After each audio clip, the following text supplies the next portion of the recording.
When I was living in Mumbai, and I got to experience a Bhagavata Saptaha for the very first time, which Swami Tejamananda was teaching Bhagavatam. And I distinctly remember the katha about Raja Parikshita. Another name for him is Vishnu Rata.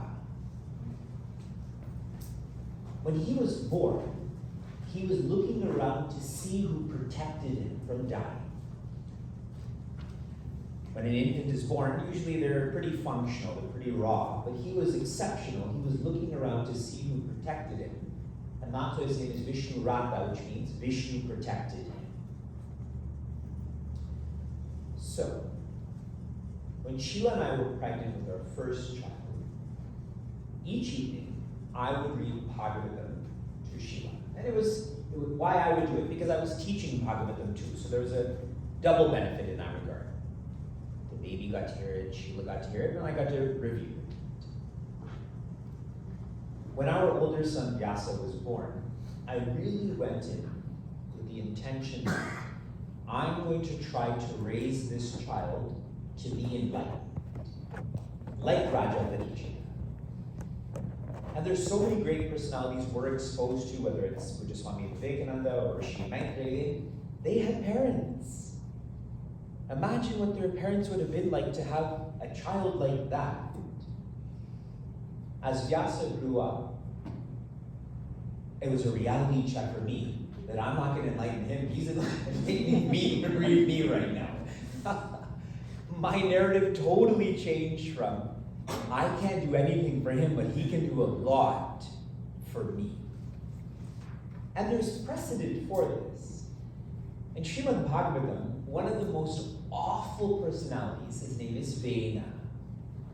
The worst. If you know details, like he was royal, and he would often kill other kids, but because he was royal, no one could do anything about it. But his father, on account of having such an awful child, became super detached and became enlightened. In contrast, you have a child like Prahlada, who is the best in all ways. In Srimad Bhagavatam, he is the only one who's known as Mahabhagavata. He is the foremost personality, other than Bhagavan Krishna, obviously. He's the foremost personality in Bhagavatam. And his father was the worst, an assassin essentially, but he too was freed. That is the unique opportunity that parenting provides. Parenting is revealing of who you are. I'm going to say it one more time, you've heard it from me many times. When you are alone, there's nobody to tell you you're wrong. There's really nobody to tell you what to do. But when you're not, the worst in you can come out and the best in you can come out. Just like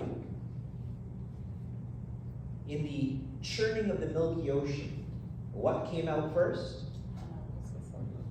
The exact words are Kala Kuta, which means a black mass of poison. A black mass of poison came out that just started burning everything that came close to it. But the people involved, they followed through. And what was the final material that came? Amrita. So as caregivers, as parents, the worst in us often is brought out. I just read about all of it. And you were so open about it, which I very much appreciate, about how the most consistent observation I saw from your writing was you not giving enough time to your child or children. And because you don't give enough time to correlated vices, you become reactive. Because you have this short period for this and this and this to happen, so one is reactive rather than responsive. So the worst in us does come out. But if you follow through with this opportunity, the best in you can also be revealed. And that's why this is one of the best themes for a parenting retreat, which is a vision of courage. A courageous person is one who follows through. We are using the Ramayana. We're using a small portion of the Ramayana, which is known as Vibhishana Gita. We often describe the Ramayana, Bhagavad Gita, as what? What is the word we typically use? What are they? Smriti, Itihasa, scripture. I feel like generally we say scripture, I think. That's what people use. But now outside of you coming to this room, do you ever use the word scripture? Never. There's a lot of words we use in such forums that have no application outside of this room. Here's another one. Typically when you read a book, how is tapa defined? Penance, like penitentiary. Or austerity. Austerity like financial austerity. You see how it has no practical application to us? I've not been to prison, most likely I won't. Most likely, who knows? And austerity too, most likely I won't have to endure financial austerity. So it's important that we use words that we can relate to. So the word I relate to is maps. The Ramayana is a map. The Bhagavad Gita is a map. We used to use physical maps. You remember going on road trips and you'd highlight your route. And you got it from, it's called AAA in America. Yes, you used to get those packages. But now we use virtual maps. But we do use maps. These are maps from being dependently joyous to being independently joyous. And one more way to think about Ramayana, Vibhishana Gita, etc. Do you all remember when the internet was introduced? How big was your computer? Huge, right? That big box, that huge, heavy screen. And what did you have to insert into the back of that box? The telephone cable, yes? That was built into the wall. And then when you clicked on connect, do you remember the noise? And then what did you do on the internet? There's nothing there. You'd find a random chat room and just goof around on it. There's literally nothing to do on the internet. But really, we're so lucky we were born before the internet became prevalent, because it helps us not to be addicted to it. Like an abusive parent who would be an alcoholic while pregnant. There's just a higher chance that child is going to be an alcoholic, that it's in their system already. So the point I'm trying to make is, what does WWW stand for? Do you really think I don't know that?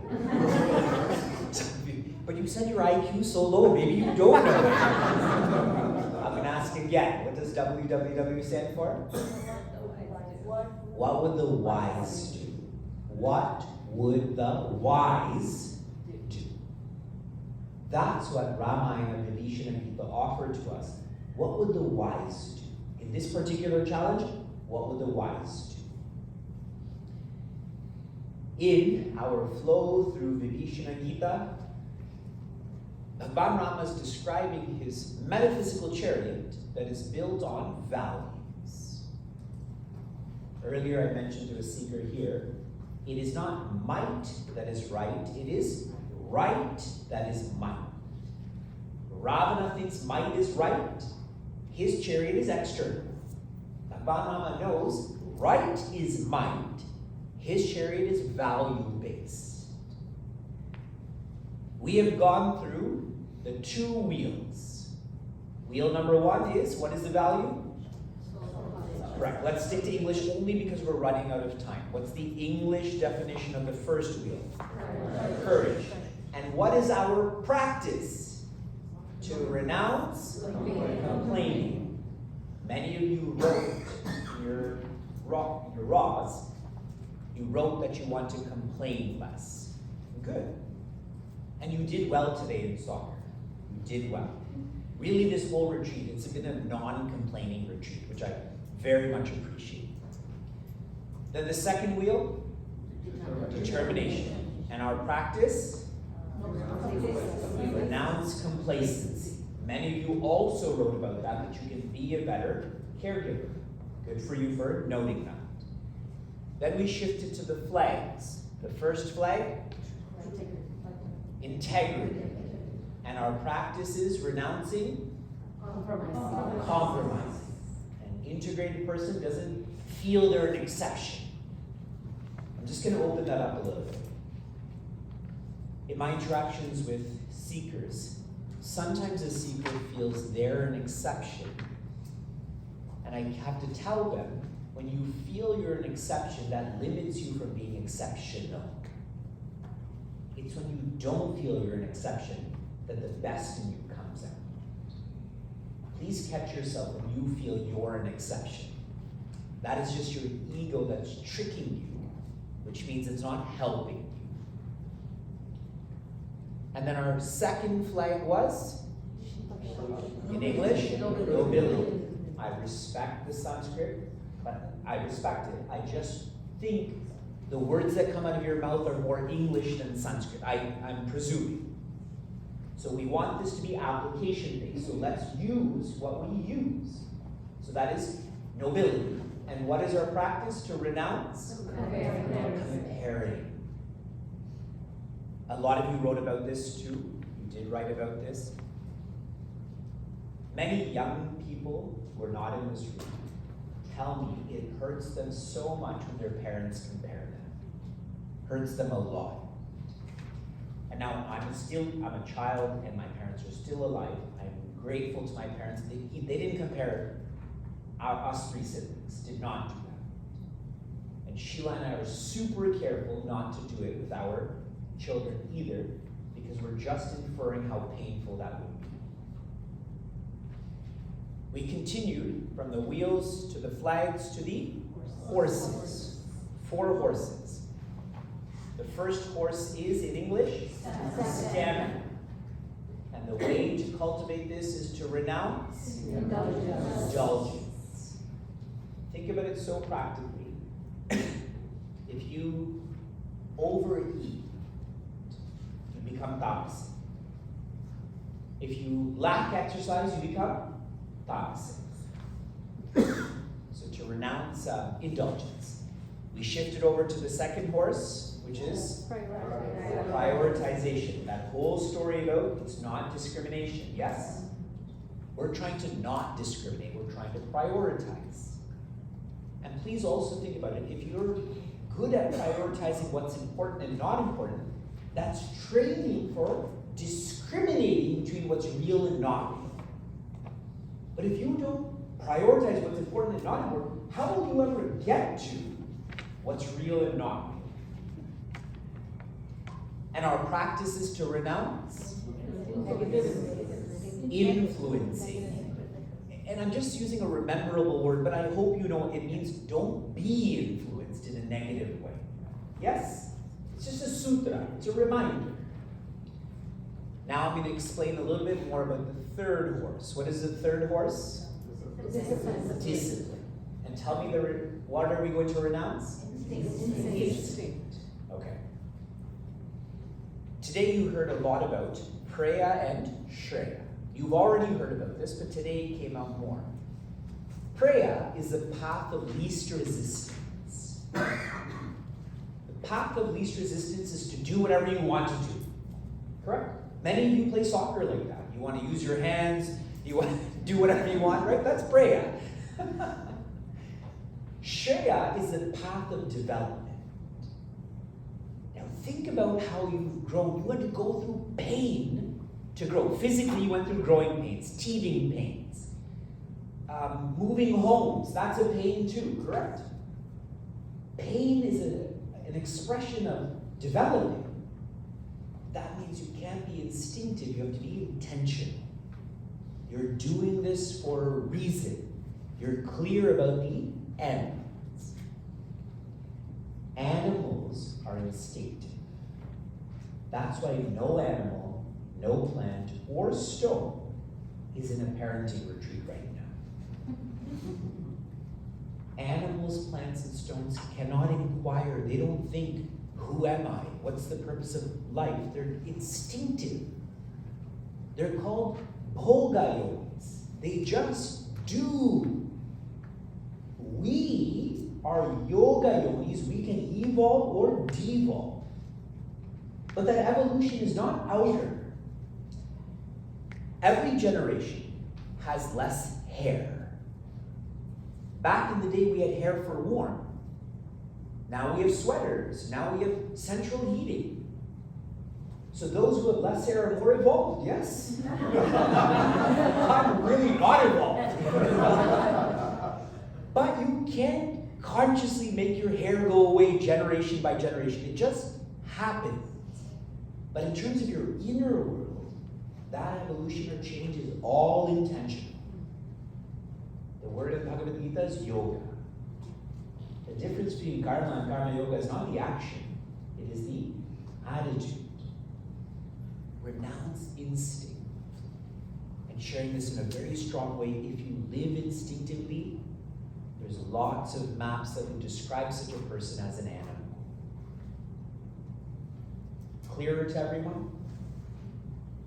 And then the fourth force is parahita, or empathy. Empathy. And what was the renunciation?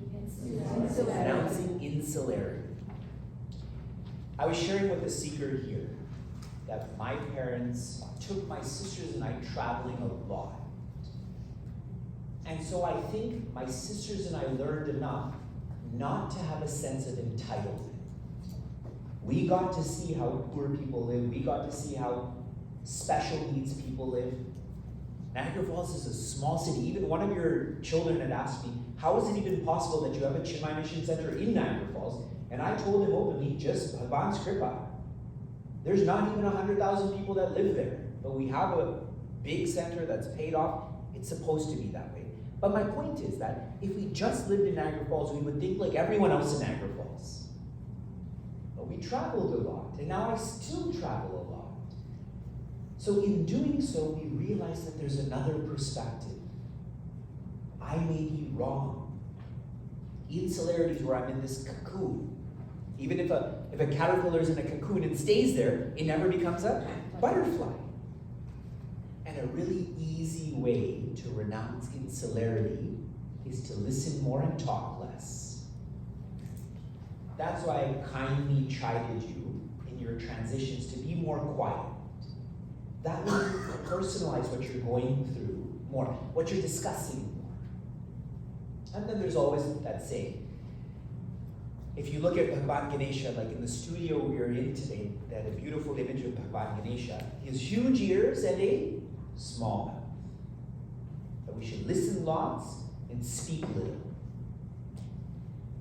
For anyone who's studied Vivekachudamani thoroughly, it's to the extent of, in Vivekachudamani, it's stated that when one is with a guide or someone who's wise, you have to ask them to be able to ask a question. You just don't speak in front of a guide or a person who's wise. You're just to listen. That's it. And if you have a question, you ask if you can ask the question. Because that's everything that a guide or a wise person is and does is the teaching. But are you ready for the teaching? Our culture is great, and there's just such a sense of discipline in every direction. To renounce insularity. Does everyone feel more clear about these second two horses? All right.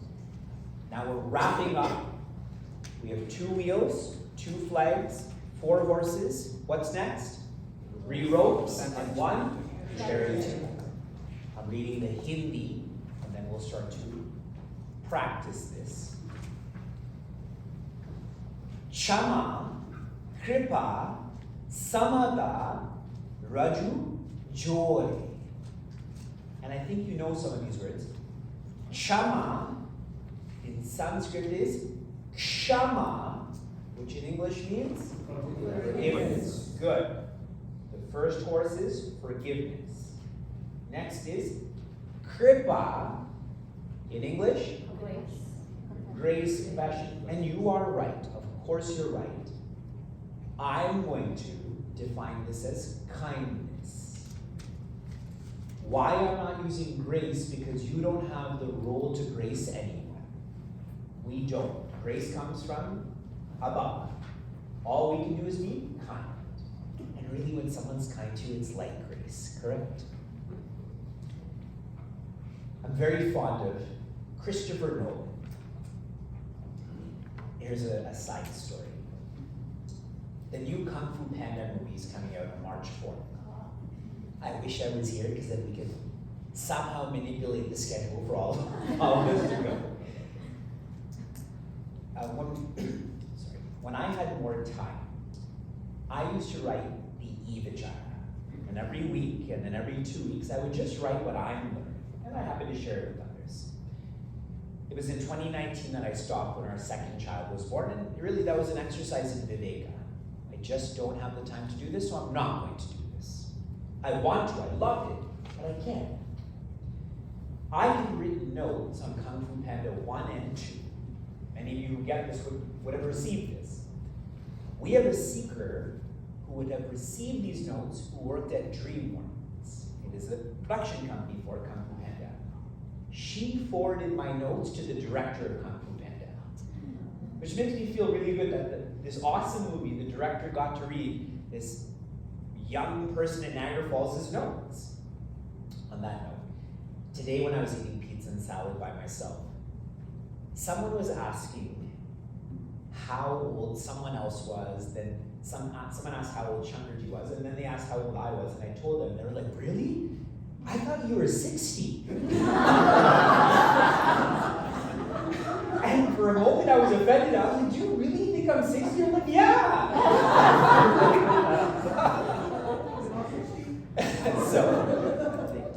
So I wrote to our seeker because she told me she sent it to the director. So I wrote to the seeker because she told me they were about to write the script for part 3. So I said, if the director needs help, she can ask me. But she never responded. So now digressing, there's a family I know who knows people who work at Syncope. That's the production label for Christopher Nolan. And I've written lots of notes on Inception, the Batman trilogy, and so on. But I just haven't gotten around to writing to this family to send it to Syncope, hoping they'll send it to Christopher Nolan. And one day, if you never see me in Seattle, it's because I'm with Christopher Nolan. We're hanging out, okay? So I come back to the 3rd installment of the Batman trilogy. It's the final scene. The movie is called The Dark Knight Rises. And the detective is asking, who are you? Because he doesn't know who Batman is. He's guessing, but he doesn't know who he is. And Batman says, I'm anyone who provides hope. There's better wording, but essentially I'm anyone who provides hope, just like someone comforting a young child. Because Bruce Wayne, when he was a kid, his parents were murdered. And when he was at the police station, this detective came and took his coat off and warmed him up and said, everything will be all right. You see my point? What I'm trying to share about Kripa, we make it super abstract that it's grace, but it can just be kindness. See how I took 15 minutes to explain that difference? Then samatha. 3rd horse is samatha. What does it sound like? Balance. Good. Samatha, sama, all synonyms. Balance. So our 3 horses are forgiveness, kindness, and balance. Okay, let's open that up. Kshama. If you just focus on the English, the word forgiveness, what is implied by the word forgiveness? implication is it's for giving. Certainly for oneself, but just if you make it even more simpler, it's for giving. The whole word is about giving. But we rarely forgive, even though the design is for giving. And maybe it'll make more sense in Sanskrit. What's another word for forgiveness in Sanskrit? Kshama and? Comes out in chapter 13 of Bhagavad Gita. Kshanti. Kshanti. Built into the word kshanti is shanti. If I practice forgiveness, what do I feel? Shanti. We chant so many prayers, shanti, shanti, shanti. But here's a tactile way to do it. And there's lots to think about forgiveness, but here's a couple of points. I like driving, especially in the Bible Belt, because there's a lot of churches with church signs. And I remember so many awesome church signs. One said, "Save planet Earth, it's the only planet with chocolate." That's why you should save the Earth, because it has chocolate. Another one said, "We all make mistakes, and mistake was spelled wrong." We all make mistakes. You want to be forgiven, so naturally you should forgive. So that's one insight into forgiveness. One more is, when you don't forgive, how do you feel? How do you feel? And just try to think of someone who you feel has hurt you. Hurt, I mean harmed you. Hurting is physical, I mean harmed you. How, now, everyone has that person in your mind, you're feeling it in their heart. How do you feel right now? Tell me, what words come to your brain? Anger, resentment, unease, sad. I feel the word resentment comes a lot. When someone has harmed you and no forgiveness has happened, there's a lot of resentment there. That happens a lot with couples. When we start to calculate, I've done this and you've not done this, resentment kicks in. So these are some reasons to forgive. And so I'm going to share what we should renounce, how to practice sannyasa. You were given 4 C's. Looking at me, what were the 4 C's that are to be renounced? In order? Complaining, complacency, compromising, and preparing. Then we went through 4 I's. They are indulgence, influence, instinct, and insularity. C is done. I is done. What do you think the last letter I'm going to take up is? For what letter? T, okay. R. Why T and why R? I want to know. There should be some logic behind this. D. What does CID sound like? Kid. I know it's spelled wrong, but kid. But really, cat. That C sounds like cat, right? Kid. This is a parenting retreat or a caregiving retreat, so now you have so much simplicity in remembering this. CID. It is to renounce delay. Renounce delay. Now why I'm sharing this is when you don't forgive, you really slow down. Yes? You're just a slower person in so many ways because you have this weight in your personality. Do you all relate to that? That's one idea of why we should renounce delaying is don't feel that slowness. But another is we always wait for the other person to say sorry. We're always putting conditions in that forgiveness. You should say it or you should do it. You didn't mean it. There's a calculation there. That's what Rajasic people do, or people who are filled with aggressiveness. They only forgive because they want to be forgiven back. It's so transactional. So renounce that delay. We just want me to remind to share so many relationships or so many discussions can be saved if someone just says, I'm sorry. And we all know the other person should say, not us. The other person should say, I'm sorry. And who's really good at saying I'm sorry? Kids. Kids are so good at forgiving, so good at sharing I'm sorry. So good at it. We continue to kripa, which means kindness. Kindness. How would you gauge if a person is kind? How would you gauge it? How would you rate it? They don't have any expectations. Good, no expectations. They're approachable. They're giving, but I'm going to zoom into that. A kind person is one who gives what the other person needs, not what they want.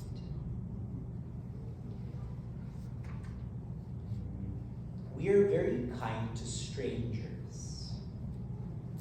But they're strangers, so whatever kindness we express is pretty light. You get out of a chair, you say thank you, etc. It's light. But real kindness is, I need this, and you help to facilitate that. And the implication of that, kindness sometimes is harsh. Is harsh. Do you remember I told you when I was introducing one of our teachers that I told her, we're not going to have this conversation again because you're wasting my time and your time. But I was telling her what she needed to hear. Now please, now we're all going to go, well, being harsh. Yeah, kindness, I'm being kind to you. But that can only happen if you really know yourself and that person, where you know what they need. Just like, I'm going to give you another reference. It is easy to give resources. A lot of people tell me they find it difficult to raise funds, they don't know how to raise funds for their center. I think it's an easy engagement. Harder is to give time. I would rather have a dynamic sevaka or sevika than another person to give $100,000. That $100,000 I can get. But I don't have more time, so if someone else is going to give me more time, I'm going to choose that. You see how that's my need. So if someone wants to be kind to me, they should give me their time. And their resources too. I'm just trying to play out the need part. Yes? You're feeling me, everyone? It's someone who gives what another person needs. And that's why, who is your best friend in life? Your guide is your best friend in life because they're giving you the path to joy. Everyone else can do everything else. Someone else can pay for your vacation. Another person can mow your lawn. But only a joyous person can teach you how to be joy. Which is why in our culture, out of the 5 debts, with the pancharinas, for those who know about this, which is the most significant debt? The rishi rina. Only a rishi can teach you how to be happy. That's what you need the most. So that's the heaviest debt we have to pay back. So kindness is giving what someone needs. Let's shift it to, how are we going to practice sannyasa towards this? What is to be renounced in terms of kindness? Yes, it's going to be with D, remember? C's done, I's done, now we're working with D's. Renounce what?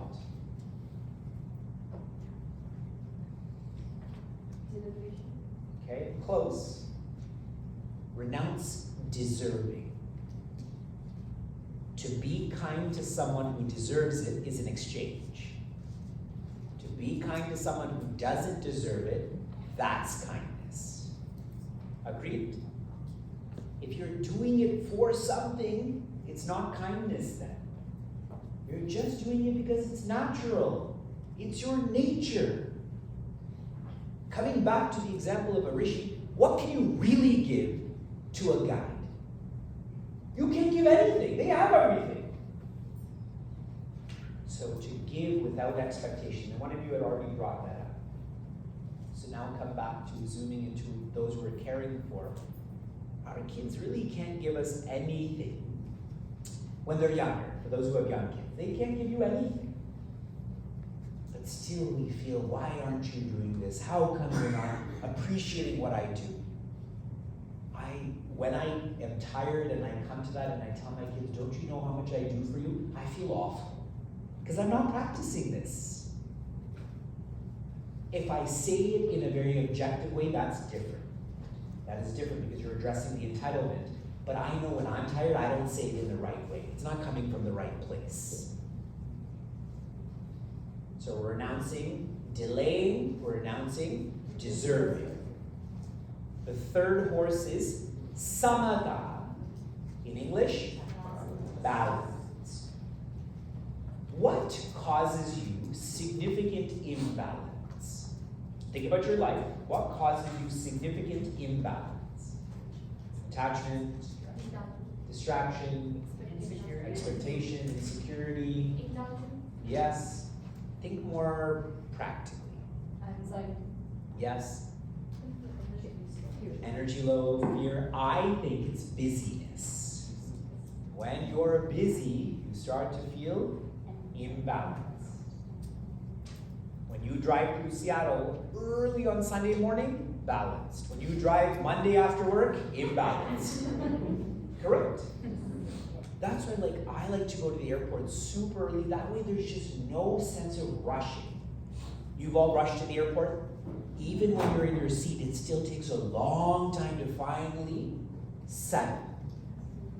But if you're not rushing to an airport, through an airport, right away you can go to sleep. As an example, yes? We all know that. Living in a busy way causes imbalance. And so many of you wrote about that. Living in a busy way is dangerous because it's easily justified that I'm doing this for my family, but they don't want that. As I pointed out, they want presence and not presence. Here's where, and I know I'm in Seattle, so it will be hard for you to relate to this, but if somehow through the Kripa, you're able to find a way to live in a small city, then this samatha just comes more naturally. Just comes more naturally. Less to look at, less people to meet. There's so much lessness, which is simplicity, correct? So what can we renounce? We're still in the D's. What can you renounce? Renounce Denver, renounce desires, yes. What else can you renounce? Distraction is a good one. Disturbance is a good one. I was looking, while I was on my computer, I was just on thesaurus.com trying to find the right D. So the one that I came up with was renounce drowning. I'm drowning in work. I'm drowning in cleaning. I'm drowning in meetings. In our maps, we call that samsara. Drowning in the ocean of meaninglessness. Renounce drowning. Which is Swami Tejawainanda shared. Simple living leads to high thinking. For those who have come on a yatra with me, and now I'm really happy many of you have signed up to join me in Trinidad, I actively encourage, but yatras are cool because American rules don't work. This is gentle Vivek. You saw it sort of not gentle Vivek in soccer. The real Vivek comes out when we're not in a American or Canadian context. Trinidad, Sri Lanka, India, that's where, God made a mistake. I should be born in Canada, not Canada. So when you come on our yatras, you are not allowed to use money or media. As soon as you arrive, money is to be kept in your room and no media. But it's such a liberating experience not to use money for an entire week. To to not use any media for an entire week, but you still get, obviously you're eating and you're transporting and you're in satsang, everything is going on without those two. There's so much relief. You just get to engage in high thinking. Yes? You just have to arrive into Port of Spain and that's it. Now you can just be. It's like when you're in bed in your night clothes, right? You have to do that? Nothing. You just get to be. Renouncing drowning. Now, the three ropes are done. We've studied why there's 3 ropes, yes? All of our logicians. How come there's not 5 ropes? So now these 3 ropes are being held by the charioteer. This is the final part of the Vishnu Gita we're taking up this year. There's actually 24 values. Part 2 is coming next year. This is how I encourage registrations. That's what they do in movies, right? The Mission Impossible movie really should have been 1 movie, but they split it up into 2. So in Isa Bhajanu Sarati Sujana. Isa Bhajanu Sarati Sujana. The Sarati, which means charioteer. This is not an ordinary charioteer, it is Sujana, which means a good charioteer, a good person charioteer. That value is Isa Bhajanu, which means Ishwara Bhajana. Okay, I'm explaining it more. We are going to distill this to bhajana, just one word, bhajana. How would you define this in English? Devotion is good. Also good. Oh, so many good words. And you're right, but I'm defining this as support. The way a charioteer supports that whole system, what we can follow is for us to support it. To support it. Now the reason for this is, the word bhaja is actually made up of 6 S's. I'm telling you for your own reflection. I'm going from lightest to deepest. The lightest S is sing. S-I-N-G. Right? When we think of bhajana, we think of someone singing. But deeper than that is seeking. Seeking. It's not just lip service. Now you're thinking about what you're singing about. The third is supporting. Supporting. So now your words are involved, your thoughts are involved, and your actions are involved. See how I'm picking the deepest part of that? Not just singing or seeking. But there's 3 more S's. The 4th S is serving. The 5th S is surrendering. Now just to give you more reflection points, supporting is you acting with your resources. Serving is acting with your time. Surrendering is acting with your effort. Remember I told you you can give 3 things: resources, time, and effort. So how many S's have we gone through? 5. If you follow through with these 5, the last S is serenity. If one surrenders their ego, there's just serenity then. So I picked the middle S, support. But any of these S's work. I happen to pick the middle S. Referring to caregiving. Supporting someone you're caring for means protecting them but not sheltering them. If you shelter someone, they can't grow. If you protect someone, they can grow. Sri Ramakrishna gives the example of when a sapling is growing, what do you have to put around that sapling? A fence. But as that sapling becomes a tree, what do you have to do with that fence? You have to remove it, and if you don't remove it, what happens to that tree? That same wire cuts into the tree and kills it. So supporting means being okay with someone faltering. It's okay. That's how they'll learn. And really this will be my final thought, because it's very specific to most of you. Those of you who emigrated from Bharat, immigrated to America, you probably did so when you were fairly young, which means you've learned more from life than from your own parents. Accurate statement? I'm different. I didn't emigrate anywhere. I have learned more from my parents than from life. I have learned more from my parents than life. But for most, it's learning more from life than parents. Now that I'm older, I learn more from life. But you see how effective a teacher life is.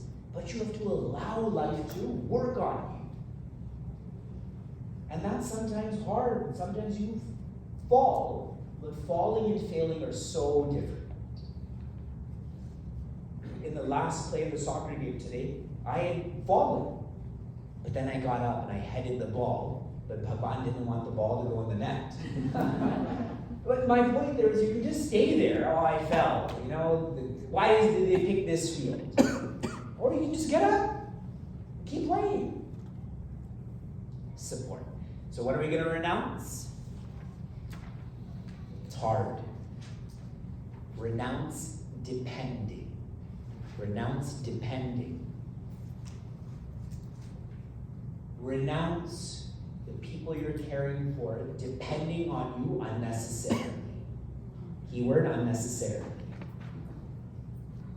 As they get older, they should be depending on you less. You're with me? And I'm just going to extend this to a very deep point now. Earlier on in the Ramayana, Sri Lakshmana asks Bhagwan Rama what bhakti is. And Bhagwan Rama gives the answer. It is depending on the dependable. Who's the most dependable entity in this multiverse? Bhagwan.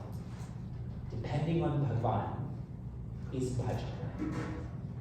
When Prince Arjuna did that, depended on Bhagwan Krishna, what happened to him? He became Bhagwan Krishna. Whatever you depend on, you become. Kid.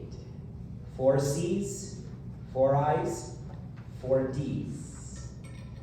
Please note these because we're slowly transitioning into our completion. Thus far, we've had our discussion, we've had our discourse. It took a long time today. We're going to have a short, we don't have time for dialogue or dynamic, so I'm just going to shift over to our rad. Most of you gave me your rad. I have a few more, but the ones that are here, I'm going to read them and that's it. Now I have to go soon, so I can't keep reading. How many Pandavas were there? 5 or 6. Let's just use 5. Why did Bhagwan Krishna teach Prince Arjuna? Yudhishthira was older, Nakula was smarter, Sahadev was smarter, Nakula was more handsome. He's more like us. He's more? Like us. Okay, or not smart or handsome. You speak for yourself. Like us. Yes, he saw it. He was Arjava. Arjava means open, straightforward. He was the most Arjava, so he got Krishna. This rad was really a test of your Arjava, to see how open you can be, how vulnerable you can be. And many of you followed through with this. So I wanted to bring that to your attention, okay? Here is your ray. You had a rad, that's for the day. You had a raw, that's for the hours. Now you have a ray. What does Y stand for? Year. We'll see each other earlier than then, but let's say we meet each other next year. Your ray is, how many months in the year are there? How many practices in sannyasa do you have? How did that happen? Each month, you're to focus on one of these giving up. So now, let's, even though February is mostly over, but just take up, in February you're not going to, what was the first C? Complain. You've already done a good job with that. March 1st, what will you start? Renouncing? Complacency. Complaining come back, yes? You can start that and replace it with no complacency. So now you have to do this for a whole year. When we meet, what's going to be different about you next year when we meet? You'll be enlightened, sure. I should sell that. 1 year you're going to be enlightened. And there's an early registration. You will be cheerful. That is the difference between a parent and a spiritual parent. I find spiritual parents are cheerful. That's the change that will be made. Okay.